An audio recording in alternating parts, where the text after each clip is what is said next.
बड़े भाई के गुजर जाने के बाद जोरावर ने अपने बड़े भाई की मटन बिरयानी की दुकान संभाल ली थी। जोरावर की दुकान गांव के बीचों बीच थी, जहां जोरावर अपने हाथों से मटन बिरयानी बनाकर बेचा करता था। इन दिनों जोरावर की मटन बिरयानी की दुकान बहुत अच्छी चल रही थी। एक दिन की बात है, जोरावर के दुकान पर बहुत सारे ग्राहक मटन बिरयानी खा रहे थे। अरे वाह, आज भी मेरी काफ़ी अच्छी कमाई हो गई है।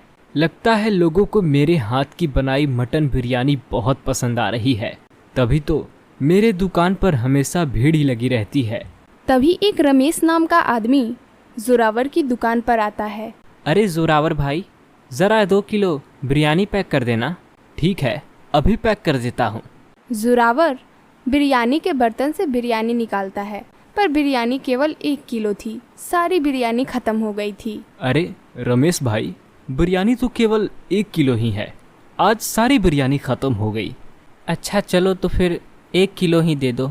जोरावर रमेश को 1 किलो बिरयानी देता है और रमेश बिरयानी लेकर वहाँ से चला जाता है। तभी जोरावर अपने दुकान में देखता है कि उसकी सारी मटन तो ख़त्म हो गई है। अरे ये दुकान की तो सारी मटन ख़त्म हो गई, अब मैं बिरयानी कैसे बनाऊंगा? चलो मैं जाकर चिन्नू भाई से मटन खरीद लाता हूँ। शाम होते ही जोरावर अपनी दुकान बंद करके गांव के पास ही एक मटन के व्यापारी चिन्नू भाई के पास जाता है। ये लीजिए चिन्नू भाई, 7,000 रुपये और मुझे 14 किलो मटन दे दीजिए। अरे जोरावर भाई, 14 किलो मटन का 7,000 नहीं 14,000 रुपये लगेंगे। लेकिन मैं तो हमेशा ही आपसे 7,000 रुपये में 14 किलो मटन ले जाता हूँ, फिर आज ये 14,000 रुपये कैसे? वो इसीलिए क्योंकि अब से मटन के दाम बढ़ गए हैं। मुझे खुद ही बहुत महंगी बकरियां मिली हैं। 14,000 में लेना है तो लो, वरना यहाँ से जाओ। अरे ये क्या, अचानक से मटन के दाम इतने बढ़ गए? अब मैं अपनी दुकान में मटन बिरयानी कैसे बेचूंगा? अरे तो जोरावर भाई, जब मटन के दाम बढ़ गए हैं तो तुम भी अपनी बिरयानी के दाम बढ़ा दो ना, इससे तुम्हें ही फायदा होगा। अच्छा चलो ठीक है, 7 किलो मटन दे दो। जोरावर 7 किलो मटन लेके अपने घर आता है। देखते ही देखते सुबह हो जाती है। सुबह होते ही जोरावर अपनी दुकान पर एक बोर्ड लगा देता है, जिस पर लिखा होता है 500 रुपये में 1 किलो बिरयानी। इस बोर्ड को देखकर जोरावर की दुकान से बहुत सारे ग्राहक लौट जाते हैं, जिससे जोरावर चिंतित हो जाता है। शाम तक जोरावर की दुकान में एक भी ग्राहक बिरयानी खाने नहीं आया। अरे ये क्या, आज तो मेरी दुकान पर एक भी ग्राहक बिरयानी खाने नहीं आया। अगर ऐसा ही चलता रहा तो मुझे बहुत बड़ा नुकसान हो जाएगा। तभी रमेश फिर से जोरावर की दुकान पर आता है और बोर्ड लगा देखकर वहाँ से जाने लगता है। तभी जोरावर उसे आवाज़ लगाता है।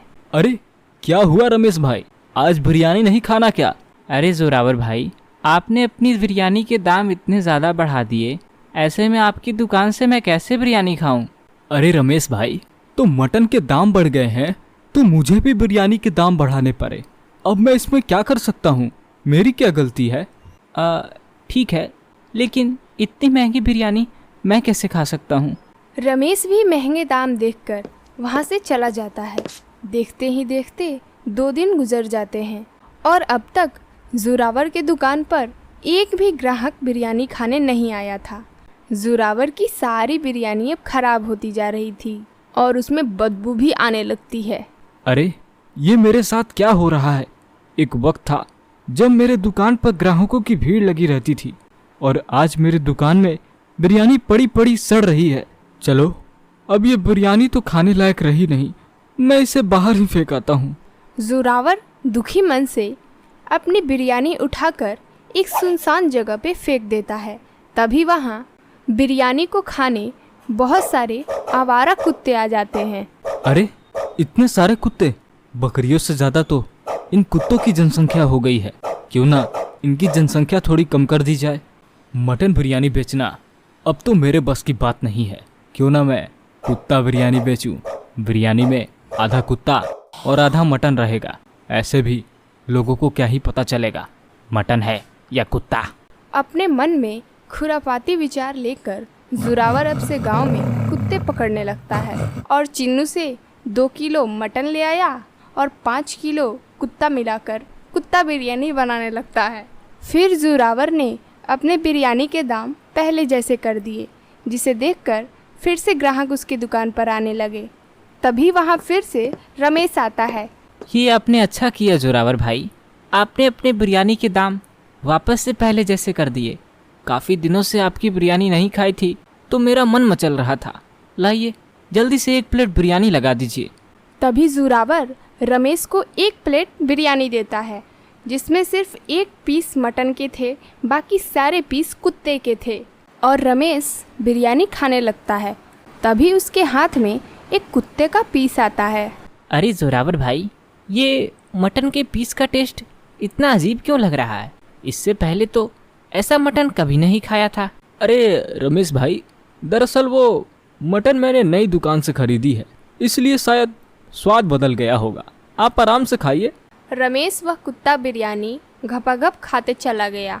अच्छा हुआ इस रमेश को पता नहीं चला कि वह मटन बिरयानी नहीं, कुत्ता बिरयानी खा रहा है। थोड़ी देर बाद रमेश पूरी बिरयानी खाकर जोरावर के पास जाता है। बिरयानी तो बहुत ही अच्छी थी जोरावर भैया, ये लीजिए आपके पैसे। अरे अरे, ये मेरे गले से कुत्ते की आवाज़ कैसे निकल रही है जोरावर भाई? अरे बाप रे, इसके गले से कुत्ते की आवाज़ निकल रही है। कहीं ये कुत्ता बिरयानी खाने से तो नहीं हुआ? अरे अरे, ये क्या खिला दिया मुझे? ये कुत्ते की आवाज़ कहाँ से आ रही है मेरे गले से? अरे रमेश भाई, मैंने तो आपको मटन बिरयानी खिलाई थी। अरे जोरावर भाई, तो मेरे गले से ये कुत्ते की आवाज़ क्यों आ रही है? रमेश जैसे जैसे बातें कर रहा था, उसके मुंह से कुत्ते की आवाज़ें आ रही थी। ये देखकर रमेश बहुत परेशान हो जाता है और वह अपनी पत्नी रमीला के पास जाता है। रमीला रमेश के मुंह से कुत्ते की आवाज़ सुनकर हैरान हो जाती है। अरे ये क्या, कुत्ते ने काट लिया क्या, जो आपके मुंह से कुत्ते की आवाज़ें आ रही हैं? अरे वो जब से मैंने जोरावर की बिरयानी खाई है तब से मेरे मुंह से कुत्ते की आवाज़ निकल रही है।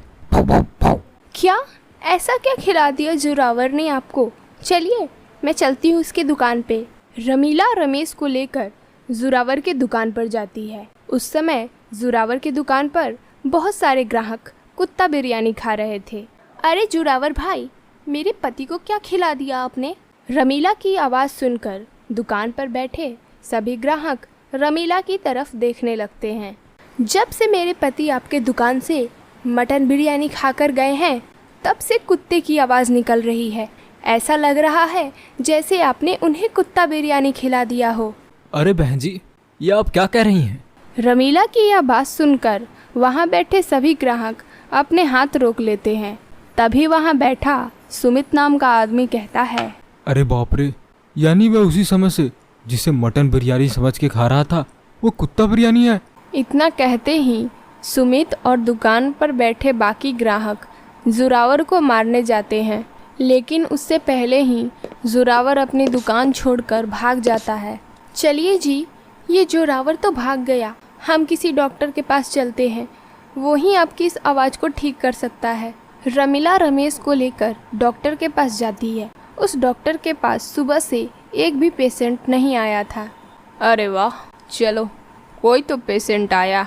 अरे डॉक्टर साहब, मेरे पति को देखिए ना। अरे जब से इन्होंने कुत्ता बिरयानी खाई है तब से इनकी आवाज़ कुत्ते की तरह निकल रही है। क्या, कुत्ता बिरयानी? अरे भाई साहब, लोग मटन बिरयानी खाते हैं, चिकन बिरयानी खाते हैं, आपने कहाँ से कुत्ता बिरयानी खा ली? वैसे कैसी बनी थी कुत्ता बिरयानी? अरे रमीला, तुम मुझे ये कैसे डॉक्टर के पास ले आई? भाव भाव, मेरे इलाज करने के बजाय भाव भाव, ये तो मुझे स्वाद पूछ रहा है। अरे अरे, घबराइए मत, मैं अभी आपके गला काट देता हूँ। ना रहेगी गला और ना निकलेगी कुत्ते की आवाज़। फिर रमेश डॉक्टर की बात सुनकर इतना डर जाता है कि उसकी आवाज़ सही हो जाती है। अरे ये कैसा डॉक्टर है, पागल है क्या? गला काट देगा तो फिर मैं जिंदा कैसे बचूंगा? रमीला, ये कैसे डॉक्टर के पास मुझे तुम ले आई? देखिए जी, अब आपके गला काटने की कोई ज़रूरत नहीं है, आपका आवाज़ ठीक हो गया। आपने एक ही स्वर में सारी बातें बोल दी, बिना कुत्ते की आवाज़ निकाले।